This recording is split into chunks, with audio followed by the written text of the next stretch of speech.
Armenia देश का नाम है, एशिया का एक देश है, उसी के एक ट्राइबिक कॉम से बिलोंग करते हैं, गैरोग्लेनियन ट्राइब। गर्मियों का मौसम क्या होता है, एकदम से बहुत ज्यादा धूप रहती है, आप समर एक्टिविटीज करते हो, है ना, स्विमिंग वगैरह करते हो, मस्त ठंडा खाते हो, आइसक्रीम खाते हो, सबके लिए कुछ ना कुछ समर में फेवरेट चीज होती है।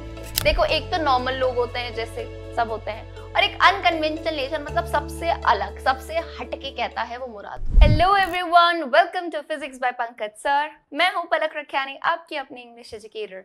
My dear class 11th students, आज के इस क्लास में हम पढ़ने वाले हैं हमारी एनसीईआरटी बुक, यानी जो कि फॉलो होती है UP board, CBSE, MP board, जहाँ भी एनसीईआरटी फॉलो होती है, आप इस लेसन को बहुत अच्छे से देख सकते हैं।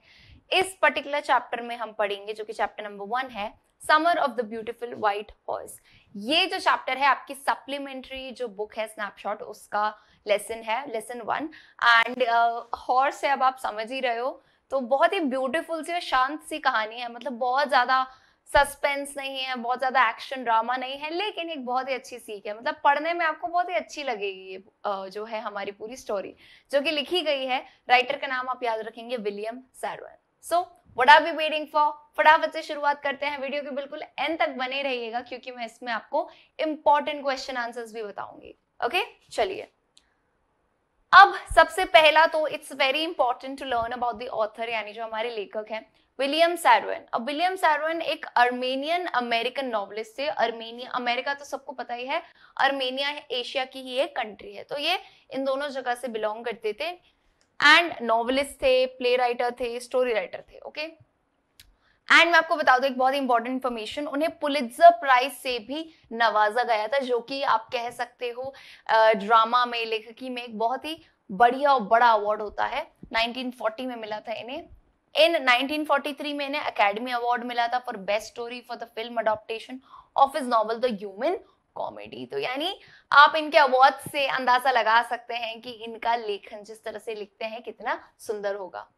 जन्म इनका था, he was born on 31 August 1908, Fresno California USA में इनका जन्म हुआ था, और दुर्भाग्यवश इनकी मृत्यु 18 मई 1981 में हुई थी कैलिफोर्निया में। ओके, ठीक है, तो ये ऑथर की इंफॉर्मेशन थी। अब आते हैं कहानी पे, ध्यान से सुनिएगा, ये कहानी किस बारे में है एंड क्यों ये कहानी पलक मैम के हिसाब से काफी इंटरेस्टिंग है, अच्छी लगी, मुझे अच्छी लगी पढ़ने में। ये कहानी दो कजिन्स के ऊपर है। आपके भी कजिन्स होंगे, है ना, कोई भाई या कोई बहन, एक ऐसा कजिन सबके पास होता है जिससे आपकी बहुत वाइब मैच होती है ना, जो आपका फेवरेट कजिन होता है। मतलब देखो, रियल भाई बहन जो सिबलिंग्स होते हैं जिन्हें हम कहते हैं, वो तो ठीक है, बट एक कजिन वो होता है जिसके साथ आपकी बहुत बनती है, आपके विचार बहुत मैच करते हैं ना, मतलब एक साथ रहता है आपका।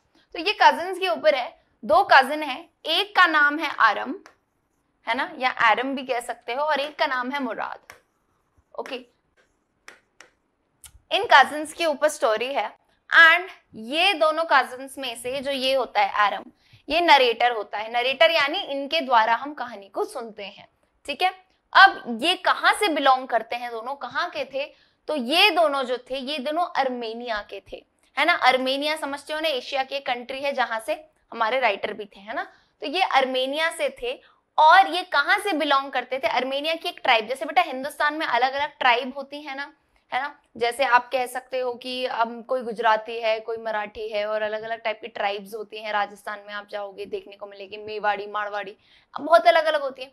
वैसे अर्मेनिया की एक ट्राइब है जिस ट्राइब का नाम है गैरोग्लेनियन ट्राइब। ठीक है, अर्मेनिया देश का नाम है, एशिया का एक देश है, उसी के एक ट्राइबिक कॉम से बिलोंग करते हैं, गैरोग्लेनियन ट्राइब।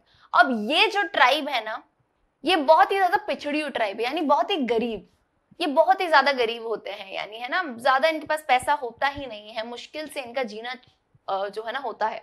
लेकिन ये ट्राइब एक चीज के लिए बहुत ज्यादा फेमस होती है। किसके लिए पलक मैम? अपनी ट्रुथ के लिए एंड अपनी ऑनेस्टी के लिए। क्या बोला मैंने बेटा, ध्यान से सुनना।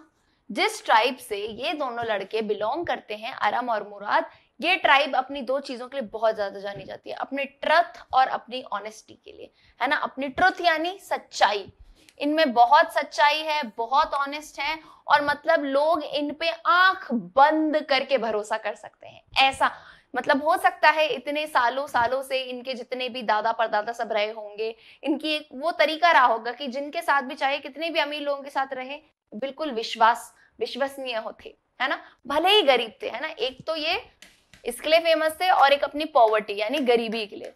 तो भले ही ये गरीब थे लेकिन ये बहुत ही ज्यादा ऑनेस्ट थे, सच्चे थे, चोरी वगैरह नहीं करते थे और मतलब लोग इन पे आंख बंद करके भरोसा करते थे।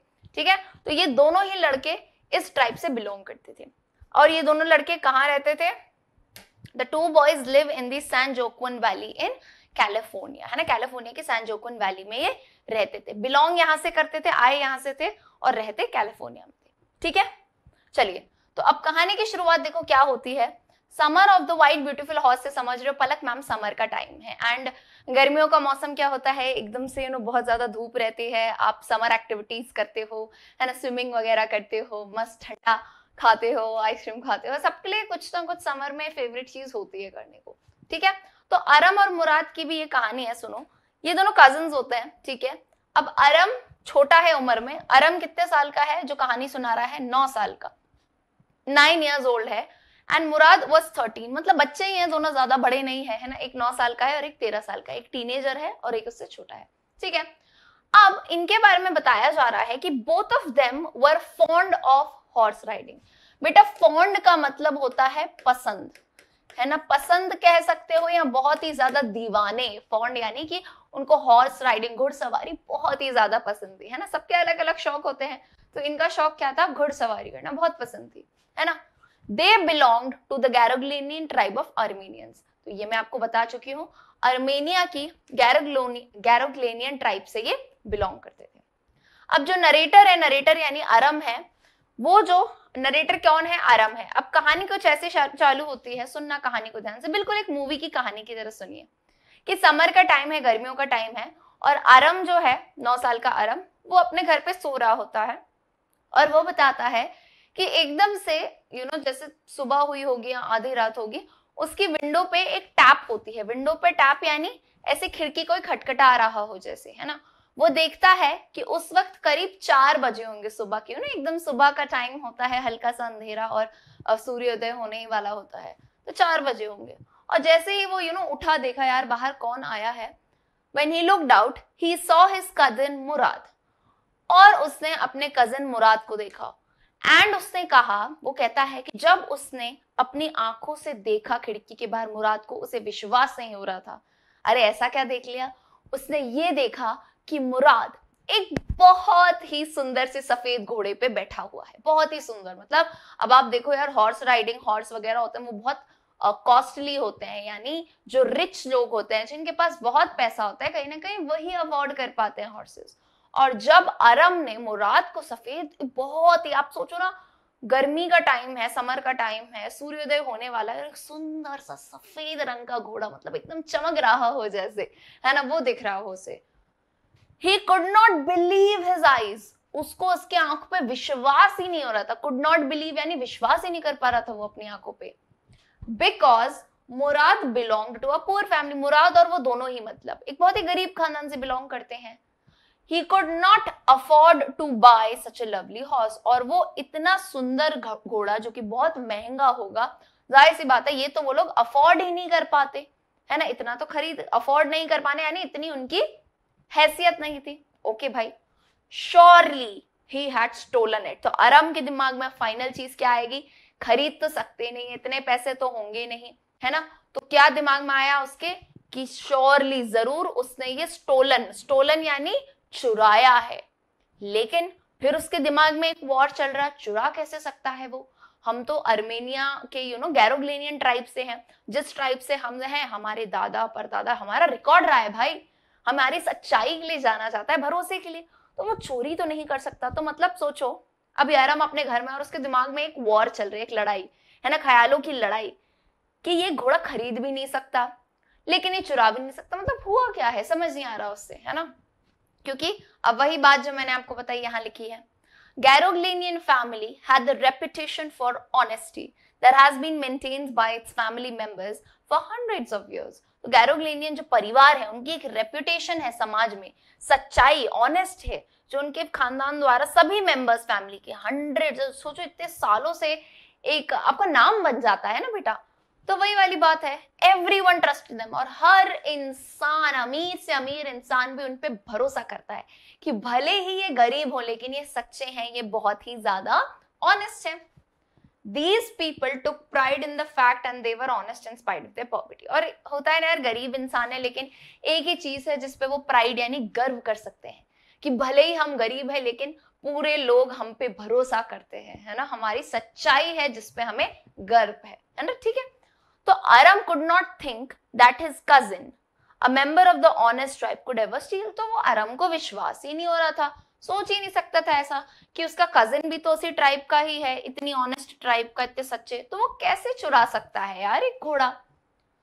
अब यही चीज अरम एकदम से अरम वही सोच रहा है और अरम एकदम से मुराद से पूछता है ये किसका घोड़ा है, क्या तुमने चुराया है। तो मुराद सिर्फ उससे ये बोलता है कि तुम्हें घोड़ा चलाना है या नहीं, नहीं तो सब लोग जग जाएंगे, आ रहे हो कि नहीं, सिंपल सा ये सवाल पूछा। और तुम ये कॉन्वर्सेशन समझो, छोटे यार बच्चे हैं 9 और 13 साल के बच्चों के बीच में हो रही है। तो अब अरम को ये ना घुड़सवारी बहुत पसंद है, सोचो उसको वो चीज पसंद है, 9 साल का बच्चा, तो वो अपने दिमाग में पता है क्या सोचता है, वो जस्टिफाई करता है, वो उस चोरी को जस्टिफाई यानी अपने मन में ही एक धारणा बना लेता है कि अरे ये चोरी थोड़ी ना है, अरे मतलब हमने घोड़ा बेचा, देखो अगर घोड़ा बेचना चाह रहा होता तो चोरी कही जाती। हो सकता है मुराद इतना अच्छा है, उसको घोड़सवारी पसंद है और उसने सिर्फ थोड़े टाइम चलाने के लिए हॉर्स राइडिंग के लिए लिया हो, और मुराद को ये भी पता है कि मुझे भी पसंद है घुड़सवारी, तो उसने एक अच्छे ख्याल से ही करा होगा। और हम बेच थोड़ी ना रहे हैं, देखो घोड़ा बेचते पैसे कमाते तो चोरी मानते, मतलब मन में ही वो जो है ना अपने आप को संतुष्ट करना चाह रहा है, क्योंकि कहीं ना कहीं आप समझ रहे हो ना, 9 साल का बच्चा है अरम, उसको भी मन हो रहा होगा घुड़सवारी करने का। सो वो क्या करता है, अरम justifies the threat to himself, reasoning that perhaps it isn't actually stealing unless they try to sell the horse। तो इस लाइन में वही लिखा है कि इसे हम असल में चोरी तब तक नहीं कहेंगे जब तक हम घोड़ा बेचकर उससे प्रॉफिट वगैरह ना कमा रहे हो, ठीक है। तो ये बात उसने ऐसी कही, सोच ली मन में। अब आगे, unable to resist any longer, अरम hops on the horse behind Murad. unable to resist यानी अब रुका नहीं जा रहा था, रेजिस्ट यानी अब नहीं रुक रहा था वो। एक तो उसे घुड़सवारी इतनी पसंद है, घोड़ा उनकी लेना हैसियत नहीं थी, और वो इतना सुंदर सफेद घोड़ा देख के रुका नहीं गया अरम। अरम घर से बाहर निकला और हॉप्स मतलब एकदम से यूं नहीं ऐसे चढ़ के बैठ जाते हैं, जैसे आप नहीं गाड़ी पे ऐसे चढ़ के बैठ जाते हो यूं दोस्त के पीछे, तो वैसे एकदम से मुराद के पीछे जाके वो बैठ गया घोड़े के, ठीक है। मुराद आगे घोड़ा चला रहा है, वो पीछे बैठ गया, बिहाइंड यानी पीछे। As they begin their ride, Aram reflects on his cousin's unconventional nature। अब यहाँ पे क्या होता है, कहानी में थोड़ा बहुत नेचर के बारे में बताया जा रहा है, यानी अरम जो है वो मुराद के बारे में बताता है। अनकन्वेंशनल नेचर का मतलब होता है सबसे अलग। देखो एक तो नॉर्मल लोग होते हैं जैसे सब होते हैं, और एक अनकन्वेंशनल नेचर मतलब सबसे अलग, सबसे हटके कहता है वो मुराद को। अब वो बताता है कि हर खानदान में, और ये आप भी बताना कि आपके खानदान में क्या ऐसा कोई है, एक इनहेरिटेड क्रेजी स्ट्रीक होती है। क्रेजी स्ट्रीक यानी कुछ ना कुछ खानदान में कोई ना कोई 1 या 2 ऐसे लोग होते हैं जो एकदम अलग, यानी कोई चाचा हो गए, ताऊ हो गए, फूफा हो गए, जो नहीं एकदम ही हटके होते हैं, बिल्कुल अलग ही दिमाग चलता है, अरे होन दो जान दो, बिल्कुल क्रेजी से लोग नहीं होते हैं, बिल्कुल सटके से एकदम, है ना। एक तो अपन होता है ठीक है नॉर्मल इंसान जीवन चल रहा है, और एक जिनकी सोच बिल्कुल ही अलग चलती है ना, बिल्कुल ही टेढ़े दिमाग के लोग होते हैं, हर खानदान में होते हैं। तो यहाँ अरम वही बताता है कि इनके खानदान में एक अंकल होंगे, इनके अंकल खुसरो, ये नाम आपने याद रखना है, इनके कोई अंकल है खुसरो है। तो अरम कहता है मुराद का जो नेचर है वो बिल्कुल अंकल खुसरो जैसा है ना। अंकल खुसरो मुराद के पापा नहीं है, हो सकता है मामा चाचा ताऊ जो भी होंगे, लेकिन कहते हैं कि होता है ना किसी का नेचर मिलता है, जैसे मुझे बहुत कहा जाता है कि मेरा नेचर मेरी बुआ से बहुत ज्यादा मिलता है। अब अगेन वो मेरी माँ नहीं है, बुआ है, लेकिन एक होता है ना फैमिली के अंदर वो जीन्स आ जाते हैं, है ना। तो वैसे यहाँ कहता है अरम बताता है कि मुराद का नेचर अंकल खुसरो जैसा है, दोनों ही क्रेजी, दोनों ही दुनिया से अलग सोचते हैं, बिल्कुल हटके नमूने टाइप होते हैं, अलग ही, ठीक है। तो वही वो कहता है, दो Mourad is not a direct descendant of Khosrove. तो ऐसा नहीं है, डायरेक्ट डिसेंडेंट का मतलब क्या होता है कि खुसरो उसके कोई पापा नहीं है, दादा नहीं है, ऐसा नहीं है। द ट्राइब बिलीव्स, पर यह माना जाता है कि खुसरो जो है फादर ऑफ हिज स्पिरिट है, मतलब खुसरो मुराद के पापा नहीं है लेकिन उसकी स्पिरिट के पापा है। मतलब क्या हुआ, तो एक तो जेनेटिकली पिता होते हैं जिन्होंने मम्मी पापा होते हैं, है ना, जिनके द्वारा आपको जन्म दिया जाता है, लेकिन एक वो पिता हैं जो उनकी स्पिरिट यानी जो उसके अंदर हरकतें हैं, जो उसकी जान है, ऐसा लगता है उसके पिता खुसरो है ना, क्योंकि दोनों की हरकतें बिल्कुल मैच करती है।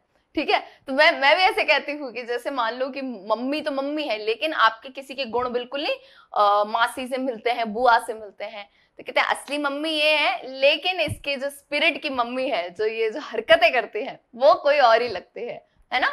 तो इस टाइप से बोला जाता है मजाक में, है ना, कि खुसरो और मुराद का नेचर काफी सेम है, एकदम क्रेजी स्ट्रीक जैसा। ठीक है, चलिए अब ये तो ऐसा बता रहा है अरम। अब वापस आते हैं घुड़सवारी जो वो कर रहा है उस पे। The two enjoy a long and satisfying ride until Murad orders Aram off the horse, wanting to ride alone. तो अभी दोनों आराम से घुड़सवारी कर रहे हैं, मुराद घोड़ा चला रहा है, आरम पीछे बैठा है। अब एकदम से मुराद कहता है आरम को, मुराद बड़ा है, 13 साल का है, अपने छोटे कजिन को कहता है ना कि चल चल भाई अब घोड़े से उतर जा, मुझे अकेला घोड़ा चलाना है। ठीक है भाई।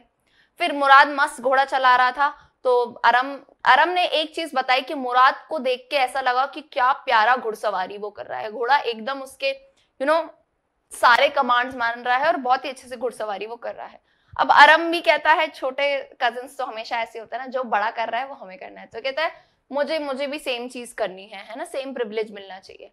तो जैसे मुराद ने घुड़सवारी खत्म की, सोलो राइड, उसके बाद अरम जाता है ना सोलो राइड, सोलो यानी अकेले घोड़ा चलाना। अनफॉर्चुनेटली अब होता क्या है, सबसे पहली बात तो अरम उम्र में छोटा है और उसे घोड़सवारी शायद इतनी आती नहीं है, तो अनफॉर्चुनेटली दुर्भाग्यवश क्या हुआ, अरम ने जब घोड़ा चलाया, जब लिया हाथ में, तो घोड़ा नेबर के किसी पास वाले के पड़ोसी के वाइन यार्ड में, वाइन यार्ड यानी अंगूरों का जो पूरा यार्ड होता है ना, बाड़ा जिसे हम कहते हैं प्रॉपर, तो वहां पे जाके घुस गया। Where it begins to leap over the vines. Leap यानी पूरे के पूरे अंगूर का जो वो खेत था उस पे पूरे पैर रख दिए, पूरा कुचल दिया। लीप यानी पूरा पैर रख के कुचल दिया, है ना, और एकदम से उसने अरम को अपने ऊपर से गिरा दिया, घोड़े ने अरम को गिरा दिया। टॉस्ड यानी वो गिर गया घोड़े से, है ना, 9 साल का, और घोड़ा कहीं जाके भग गया। लो भाई अब क्या होगा, है ना, एक तो पहली बात तो ये घोड़ा उनका खुद का नहीं था, ये तो कंफर्म बात थी, और अब वो घोड़ा भग गया अरम को गिरा के। ठीक है, अब मुराद दौड़ते हुए आया, Mourad comes running and both boys frantically look for the horse. Mourad दौड़ते हुए आया और उसने कहा यार दोनों ही परेशान हो रहे हैं, फ्रैंटिकली यानी बहुत ही परेशानी से, जल्दबाजी से घोड़े को ढूंढ रहे हैं दोनों। They eventually find it, finally घोड़ा उन्हें मिल गया, and hide it in the barn at an abandoned vineyard। तो वो क्या करते हैं, कोई एक abandoned vineyard मतलब होता है कोई भी अंगूर का खेत होगा जो abandoned यानी ज्यादा यूज नहीं हो रहा है अब, तो उसी के बाड़े में उन्होंने छुपा दिया उस घोड़े को। ठीक है, एट दिस पॉइंट, इस पॉइंट पे अरम को ये महसूस हुआ कि मुराद को ऑलरेडी पता था वो बाड़ा कहाँ है, यानी ये घोड़ा आज की बात नहीं है, ये आज लाया है, ये काफी टाइम से, ऐसा उसके दिमाग में आ गया कि ये काफी टाइम से उस घोड़ों को घुड़सवारी कर रहा है और उसे छुपा रहा है। तो यही लाइन यहां लिखी है, at this point Aram realises that Mourad has been hiding and riding the horse for some time and only told him about that morning, यानी कुछ टाइम हो चुका होगा और इसने मुझे आज आके बताया है। ठीक है भाई। When Aram questions him about this, Mourad again refuses to give details, claiming he doesn't want Aram to have to lie if they are caught, है ना। तो जब अरम फिर से मुराद से सवाल पूछता है कि बताओ किसका घोड़ा क्या है, तो मुराद फिर से मना कर देता है, रिफ्यूज यानी मना करता है ज्यादा डिटेल देने से, और वो इसकी वजह भी बताता है। मुराद कहता है कि मैं तुम्हें इसलिए नहीं बता रहा हूं क्योंकि अगर तुम्हें सच पता चल जाएगा और मान लो हमारा भांडा फूट गया तो तुम्हें झूठ बोलना पड़े, और हमारी कम्युनिटी में झूठ नहीं बोला जाता और तुम छोटे हो, है ना, तो तुम इस चीज में मत फंसो। ठीक है, एंड ये सब होने के बाद अपने अपने घर दोनों चले गए। ठीक है, कजिन्स थे, अलग अलग घर में रहते थे अरम और मुराद। अब ध्यान से सुनना, अब आता है कहानी में एक छोटा सा ट्विस्ट। क्या हुआ, लेटर इन दी डे, मतलब थोड़ी देर बाद ही 2 लोग विजिट करते हैं उनके घर को। कौन, एक तो अंकल खुसरो, है ना, किसके घर, अरम के घर। अरम के घर अंकल खुसरो आते हैं, है ना, अब अंकल खुसरो के बारे में मैंने आपको बताया कैसे थे, ये क्रेजी से थे, मतलब ये इतने क्रेजी थे, इनका कैरेक्टर स्केच भी आता है, मैं आपको बताती हूँ। इतने क्रेजी थे, क्या होता है, एक बार ये नाई के पास होते हैं, बार्बर के पास होते हैं, बाल कटवा रहे होंगे, ठीक है, बार्बर के पास थे, तो क्या हो जाता है ना, इनका बेटा दौड़ते हुए आता है अपने पापा के पास, इनके पास आके कहते हैं पापा पापा जल्दी चलिए, घर में आग लगी है, घर में आग लगी है, समझ रहे हो। तो ये जनाब इतने क्रेजी है, इतने अजीब है, पता है क्या कहते हैं, pay no attention to it, pay no attention to it, ठीक है, वो कहते हैं pay no attention to it, it may cause no harm, मतलब कोई किसी चीज से कोई फालतू ज्यादा फर्क नहीं पड़ने वाला है, जब तक कुछ नुकसान नहीं हो रहा है इग्नोर करो चीजों को, जाने दो, हर चीज को ये कहते हैं जाने दो, अरे क्या ध्यान दे रहे हो, कुछ नहीं बिगड़ा है, जाने दो, ऐसे टाइप के लोग होते हैं ना, बस इस टाइप के थे, सोचो, है ना। तो अब क्या होता है, घर में आते हैं अंकल खुसरो, वो बैठे रहते हैं, ठीक है, सबसे पहले ये आए, फिर दूसरा कौन आता है घर में, एक फार्मर होते हैं जिनका नाम होता है जॉन बायरो, ओके, ये नाम भी आपको याद रखना है, ठीक है। तो एक फार्मर होते हैं जॉन बायरो जो कि अरम के घर में आते हैं। अब ध्यान से सुनिएगा, later in the day a farmer by the name of John Byro visits Aram's house. अब बायरो हो सकता है इनके पापा के कुछ अच्छे दोस्त वोस्त रहे होंगे, तो ऐसे ही वो घर आते हैं और वो आके ये बताते हैं कि वो बहुत परेशान है। क्यों परेशान है, क्योंकि उन्होंने कहा कि उनका घोड़ा जो है 1 महीने पहले कहीं चुरा लिया गया है ना, और वो अभी भी मिसिंग है। And upon hearing this Aram confronts Mourad, और ये सुनते ही अरम का दिमाग चला कि मुराद ने घोड़ा चुराया है, और अभी नहीं, कब से, 1 महीने से उसने घोड़ा चुरा के रखा है, एंड वो बढ़िया उसे चला रहा है, हॉर्स राइडिंग कर रहा है। तो अरम जाता है मुराद के पास। अब वो जैसे ही मुराद के पास जाता है तो वो ये देखता है कि मुराद क्या कर रहा होता है। मुराद उस वक्त एक चिड़िया, हो सकता है एक जख्मी चिड़िया थी, जिसके जख्म भर रहा था, वो घाव भर रहा था, उसे ठीक कर रहा था, एंड देन उसे उड़ा दिया। तो ये देख के अरम को एक चीज तो समझ आती है कि मुराद दिल का बुरा नहीं है यार, कि उसने ऐसे चोरी करी है, मतलब ही अंडरस्टैंड्स कि उसे जानवरों से, जैसे घोड़ा चलाते हुए देखा तो घोड़ा इतने अच्छे से चला रहा है, वो घोड़ा उसकी सारी बातें मान रहा है, चिड़िया को वो हील कर रहे हैं, तो यानी कहीं ना कहीं मुराद ऐसे अच्छा इंसान है कि सबसे उसकी बन जाती है, वो कर लेता है चीजें सही। तो ये सोच के अरम ने मुराद को बताया कि यार तुमने घोड़ा चुराया तो है, लेकिन वो कहता है अब क्या तुम इसे लौटाओगे। अरम कहता है क्या तुम घोड़ा लौटाओगे। तो अरम फिर बाद में कहता है कि प्लीज मुझे प्रॉमिस करो कि जब तक मैं भी घुड़सवारी नहीं सीख लेता तुम घोड़ा नहीं लौटाओगे। कहानी में ट्विस्ट है। अब यार अरम 9 साल का तो बच्चा है, उसको क्या, उसको भी मन हुआ कि यार अब तुमने चुरा ही लिया है और बेच थोड़ी ना रहे हैं हम, तो यार तूने सीख ली, मुझे भी सिखा दो घुड़सवारी, उसके बाद हम घोड़ा लौटा देंगे। तो मुराद से कहता है मुझे प्रॉमिस करो कि जब तक मैंने राइड करना नहीं सीखूंगा तब तक तुम घोड़ा नहीं लौटाओगे, है ना। और कहता है मुझे 1 साल तो लगेगा ही, है ना, कहता है मुझे 1 साल लगेगा सीखने में, तो लौटाना मत, है ना। तो फिर फाइनली उन्होंने सोचा नहीं नहीं 1 साल तो बहुत टाइम होगा, ऐसे ही दोनों के बीच में बातचीत हो रही है, तो कहते चलो छोड़ो 6 महीने, 6 मंथ्स के अंदर हम उस घोड़े को लौटा देंगे, और हर सुबह एवरी मॉर्निंग सबके सारे लोगों से के जागने से पहले हम हॉर्स राइडिंग सीखेंगे। तो ये दोनों कजिन्स के बीच में आपस में डील हो गई। ओके भाई, अब देखते हैं कहानी में क्या ट्विस्ट आता है। ठीक है, अब ये घुड़सवारी कर रहे हैं। अब 2 हफ्ते बाद क्या होता है, ये जो पूरी आपको मैंने बात बताई, 2 हफ्ते बाद एक दिन क्या हुआ, दोनों ही लड़के हॉर्स राइडिंग कर रहे थे एंड उस घोड़े को वापस लेके जा रहे थे बाड़े में खड़ा करने के लिए, वाइन यार्ड में। एंड एकदम से क्या हुआ, they run into John Byro. Run into John Byro का मतलब क्या होता है कि एकदम से व्हेन यू आर वॉकिंग, आप चल के जा रहे हो और एकदम से आपके सामने कोई आ जाता है। तो सेम चीज यहाँ पे ऐसी हुई कि ये दोनों घोड़ा वापस रखने जा रहे थे और एकदम से सामने चलते फिरते जॉन बायरो टकरा गए। जॉन बायरो, हाँ जी, वही जिनका घोड़ा चोरी हुआ है। Byro observes that the horse resembles the one he lost. अब यार आपका घोड़ा है, जैसे आपके कितने लोगों के पास पेट एनिमल है, जितनों के पास है मुझे कमेंट सेक्शन में जरूर बताइएगा और कौन सा पेट है। एंड जाहिर सी बात है कभी आपका पेट खो जाता है, इधर उधर हो जाता है, आप जब देखोगे ना आप पहचान जाओगे, इतना तो है। तो वही इनका घोड़ा खोया और वो देखते ही पहचान गई और उसने चेक करने लगे घोड़े को, घोड़े का यूं मुंह खोल के देखा, जबड़े देखे, दांत गिने, तो बोला दांत भी पूरे के पूरे वही है एकदम से, मतलब वो समझ गए कि ये तो इनका घोड़ा है। लेकिन फिर बायरो ने उन लड़कों को देखा, अरे ये तो अरम और मुराद है। तो वो पता है क्या कहते हैं, लाइन सुनना बहुत इंपॉर्टेंट है। जॉन बायरो कहते हैं कि बच्चों, अगर मैं तुम्हारे खानदान वालों को नहीं जानता होता, अगर मैं तुम्हारी फैमिली को नहीं जानता होता, है ना, तो मैं कहता कि ये घोड़ा मेरा है। लेकिन मैं तुम्हारी फैमिली को जानता हूं जो कि गैरोग्लेनियन ट्राइब की है और तुम लोग अपनी ईमानदारी के लिए फेमस हो, तो हो सकता है ये मेरा घोड़ा नहीं है, मेरे घोड़े का एक ट्विन है, हम शक्ल है, लेकिन ये मेरा घोड़ा नहीं हो सकता। आप समझ रहे हो कि उस पूरी फैमिली की, उस पूरी कौम की, ट्राइब की कितनी गुडविल थी कि उनकी ईमानदारी के लिए इतना जाना जाता है कि एक आदमी जो अपने घोड़े को देख के पहचान गया है लेकिन वो इनकार करे कि नहीं हो सकता है ये ट्विन हो, क्योंकि उसे इतना भरोसा था उन लड़कों की फैमिली पे।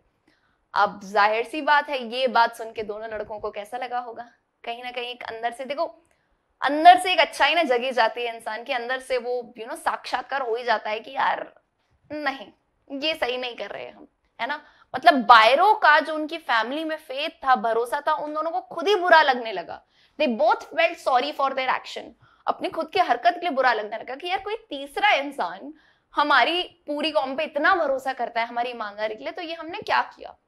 तो कुछ नहीं, उन्होंने अगले ही दिन, पहले तो उन्होंने सोचा था 6 महीने बाद लौटाएंगे, लेकिन ये इंसिडेंट होने के बाद दोनों ने अगले ही दिन उस घोड़े को गुड बाय कहा एंड शांति से सुबह नेक्स्ट मॉर्निंग, अर्ली मॉर्निंग, किसी को बिना बताए शांति से जो है दोनों जाके घोड़ा जॉन बायरो के यहाँ पे घर पे छोड़ा है, बिना किसी को बताए, ठीक है।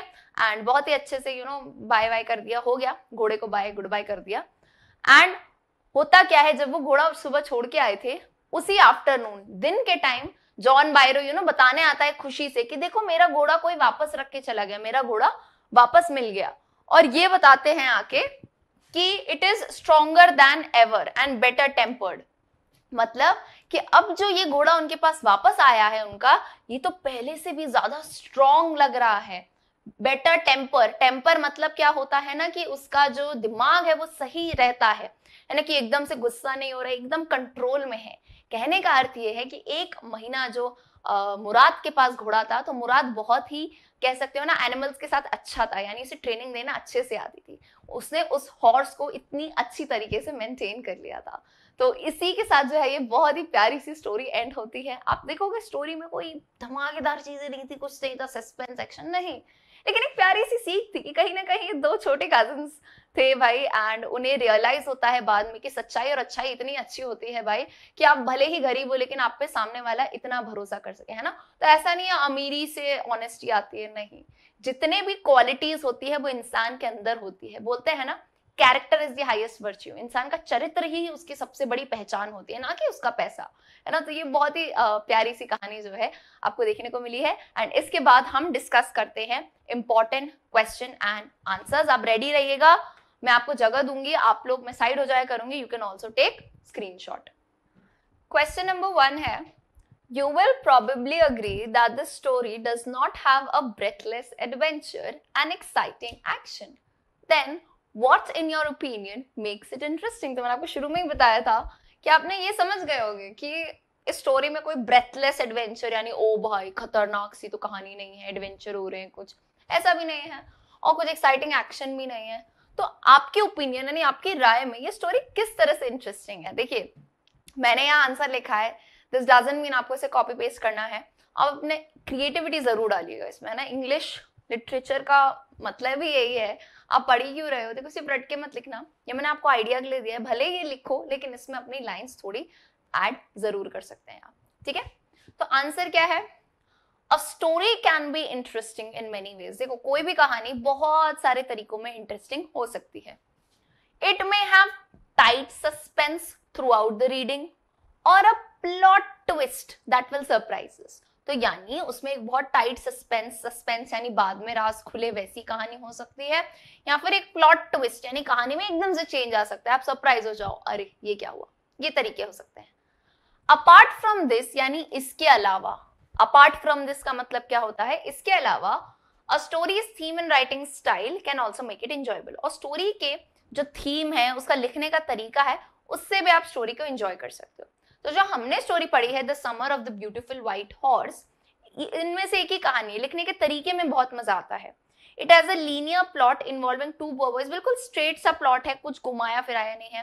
दो गरीब लड़के हैं, कजिन्स हैं, और एक व्हाइट घोड़ा है ना, और क्लियरली बताते हैं कि कैसे उन दोनों लड़कों को घोड़ा चलाना, घुड़सवारी बहुत पसंद है, लेकिन वो उसे अफोर्ड नहीं कर पाते, खरीद नहीं कर पाते हैं, और कैसे उन्होंने एक इतना ज्यादा कनेक्शन बिल्ड कर लिया एक चुराए हुए घोड़े से, है ना। मुराद के बारे में बताया गया ना कि कितनी अच्छी उसने कनेक्शन बना ली थी। लेकिन but when they understand their mistake, simple सी कहानी, उन बेचारे लड़कों को अपनी जब गलती का एहसास हुआ, they return it to the owner, उन्होंने शांति से उस घोड़े को ओनर को रिटर्न कर दिया, है ना। The boys belong to a tribe, और जिस ट्राइब से वो बिलोंग करते हैं वो ट्राइब अपनी सच्चाई के लिए, ऑनेस्टी और ट्रस्ट के लिए मानी जाती है, और उस लेगेसी को उन्होंने कंटिन्यू करा, है ना, कि उन्होंने सच्चाई दिखाकर अपनी उस, जो कहते हैं ना, जिस चीज में वो गर्व लेते थे, उस चीज को डुबाया नहीं उन दोनों लड़कों ने। And apart from this, story में फनी कैरेक्टर भी है। कौन थे? अंकल खुसरोव थे, है ना, जिनकी हरकतों से हमें हंसी आई कि यार क्या नमूने अलग ही थे भाई, है, घर में आग लग रही है और कहते हैं pay attention to it, it may cause no harm, मतलब ऐसे टाइप के इंसान थे वो। ऑल टुगेदर पूरी बात मिला के कहें तो स्टोरी हमारे बचपन तक हमें लेके जाती है, बिल्कुल सिंप्लिसिटी, बोलते हैं ना, सादगी भरी कहानी है, मुझे अच्छी लगती है ये, क्योंकि अपने भी बचपन की याद आती है कैसे हम कजिन्स के साथ कुछ ना कुछ अतरंगी हरकतें करते थे। तो बस बिल्कुल सिंप्लिसिटी, इनोसेंस, एकदम प्यार झलक रहा है इस कहानी को देख के, एकदम मासूमियत वाली भरी जो है ये स्टोरी थी। तो इसलिए मुझे, मैं ऑनेस्टली बताती हूँ, मुझे बहुत प्यारी लगती है ऐसी स्टोरीज भी, है ना। जरूरी नहीं है हर स्टोरी में कुछ बहुत बड़ा एडवेंचर हो, ये भी अच्छी थी, है कि नहीं। चलो भाई आ जाओ, आंसर समझ आया। नेक्स्ट इंपॉर्टेंट क्वेश्चन पे आते हैं। How does the author describe the character of Mourad. अब आपको सवाल सेम कॉपी पेस्ट नहीं आ सकता है, हो सकता है आपसे एग्जाम में पूछ लें, write the character sketch of Mourad, कुछ भी एक ही बात होगी, है ना। आपको मुराद के बारे में बताना है कि वो कैसा था और उसे कैसे डिस्क्राइब किया गया है। आइए पढ़ते हैं। Mourad is one of the main characters of the story, है ना, the summer of the beautiful white horse, जो कि विलियम सैरवन द्वारा लिखी गई है। मुराद कितने साल का था? 13 ईयर्स ओल्ड, 13 साल का था, एंड नरेटर का कजिन था। नरेटर कौन? अरम, है ना, अरम का कजिन था। नरेटर कौन होता है बेटा? जो कहानी सुना रहा है हमें। The story evolves with a white horse brought by Mourad. तो स्टोरी किसके अराउंड घूमती है? इवॉल्व यानी किसके अराउंड घूम रही है? एक सफेद घोड़े के अराउंड, जो कि मुराद लेके आया था। ऑथर हैज पोर्ट्रेड, और जो ऑथर है उन्होंने कैसे बताया है मुराद का कैरेक्टर? बिल्कुल लाइवली, फ्री स्पिरिटेड, बोलते हैं ना, जिंदा दिल, एकदम खुशहाल तरीके से जीना जिंदगी को, एंड थोड़ा सा क्रेजी, थोड़ा सा ऐसे, है ना, दीवाना टाइप भी, है ना इंसान। Besides being too enthusiastic, he has a kind heart too. अब यहाँ पे है बिसाइड्स का मतलब होता है इसके अलावा। किसके अलावा? जोशीला होने के अलावा उसका दिल बहुत अच्छा था, क्योंकि देखा ना जिस तरह से वो जानवरों से, जो बेजुबान जानवरों को वो ट्रीट करता था, जैसे घोड़े की बात हो गई, चिड़िया की बात हो गई, तो इन सबको जिस तरह से वो ट्रीट करता था, तो ये देख के पता चलता था कि वो सिर्फ जोशीला नहीं है या जिंदा दिली नहीं है, मतलब वो काइंड भी है, उसका दिल भी अच्छा है। He can build great bonding with animals, और उसकी बॉन्डिंग जो है जानवरों और इंसानों दोनों के साथ बहुत अच्छी है। As an innocent boy, he took the white horse only to ride it. और वो मासूम ही था यार, क्योंकि उसने जो सफेद घोड़ा लिया था वो सिर्फ सवारी करने के लिए लिया था, राइड करने के लिए, ऐसा नहीं है उसे बेचने के लिए लिया था। He didn't consider it as stealing, but later felt guilty. और शुरू में उसने इसे चोरी नहीं माना था, लेकिन जब उसे अपनी गलती का एहसास हुआ तो उसे गिल्टी फील हुआ, है ना, and returned it to its owner, और अच्छे से जाके उसके ओनर को लौटा दिया। Thus, he carried on the reputation of trust and honesty of his clan. तो इसी तरीके से उसने अपनी पूरी कौम का जो है ना, जो उनकी रेपुटेशन थी, जिस तरह से वो जाने जाते थे अपनी सच्चाई और अच्छाई के लिए, उसे मेंटेन किया, यानी बनाए रखा। Mourad is a unique character and plays an important role in the story. तो मुराद एक अलग सा ही कैरेक्टर है और कहानी में जरूर ये एक इंपॉर्टेंट पार्ट प्ले करता है। ऑलराइट, क्लियर है आंसर सभी को? चलिए आ जाइए अगले सवाल पे आते हैं। The story revolves around characters who belong to a tribe in Armenia. Murad and Aram are members of the Garoglanian family. Now prepare a write-up on the Garoglanian tribes. As suggested in the story, you may write about people, their names, traits and geographical and economic features. तो कुछ सही है, simple सा सवाल है, आपको इस कहानी में गैरोग्लेनियन फैमिली पूरी अर्मेनिया के ट्राइब के बारे में बताया है, तो आपको कुछ नहीं है, जितने जितने लोग स्टोरी में जो मेंशन थे, आरम है, ये है, तो उनके बारे में पूरा बताना है ना, कि कैसे इनकी फैमिली सच्चाई और इससे जुड़ी हुई है। तो फ्रॉम द स्टोरी हमें क्या पता चलता है, गैरोग्लेनियन फैमिली एक इमेजिनरी जो ट्राइब है, विलियम सैरोइन की किताब माय नेम इज आरम वहां से ली गई है। ट्राइब अर्मेनियन है, अपनी ऑनेस्टी और ट्रस्ट के लिए मानी जाती है, और उसी चीज में वो काफी गौरवान्वित होते हैं, इसी चीज में वो गर्व लेते हैं, ठीक है, कि ये हॉलमार्क है उनकी फैमिली का, है ना, सेंचुरीज से, मतलब नाम आता है और हमें समझ आता है कि हाँ, अरे सिंपल सी बात है, जैसे अलग अलग होते हैं, जैसे आप बोलोगे कि गुजरातीज आपके दिमाग में आएंगे तो आपको दिमाग में पहला क्या आता है, स्टॉक मार्केट, है ना स्टॉक मार्केट दिमाग में आता है। सिंधी फैमिली, अगर सिंधी वर्ड बोल दो तो हाँ, बिजनेसमैन हो गए, है ना, सब बिजनेस करते हैं, है ना। कोई भी फैमिलीज आप बोल दो, जैसे हम अलग अलग एक होता है ना, नाम क्लिक करते हुए हाँ हाँ ये यही काम करते हैं, सब बहुत सारे, तो वही वाली चीज है कि इनकी ट्राइब का नाम आते ही ट्रस्ट और ऑनेस्टी दिमाग में सबके आती है ना। तो यही बता रहा है, सोशल गेट टुगेदर होता है, लार्ज डिनर करते हैं फूड के साथ। उस स्टोरी से ये भी पता चलता है कि the family has a streak of madness, यानी सिंपल से ही नहीं है, थोड़े क्रेजी लोग भी हैं, अंकल खुसरो और मुराद जैसे, ठीक है। तो यही थोड़ी चीजें आपको एलैबोरेट करनी थी। तो my dear lovely class 11 students, इसी के साथ हम खत्म करते हैं हमारी सप्लीमेंट्री रीडर बुक स्नैपशॉट का चैप्टर नंबर 1। होपफुली आपको चैप्टर अच्छा लगा होगा। अगर एक्सप्लेनेशन अच्छा लगता है तो वीडियो को लाइक जरूर करो और कमेंट सेक्शन में अपने व्यूज बताओ, विचार बताओ, ताकि मैं ऐसे ही और बढ़िया बढ़िया वीडियोस आपके लिए लेके आए। So thank you so much. This is Palak Rakhiyani signing off. मिलते हैं हम हमारी अगली क्लास में, तब तक के लिए goodbye everyone and take care.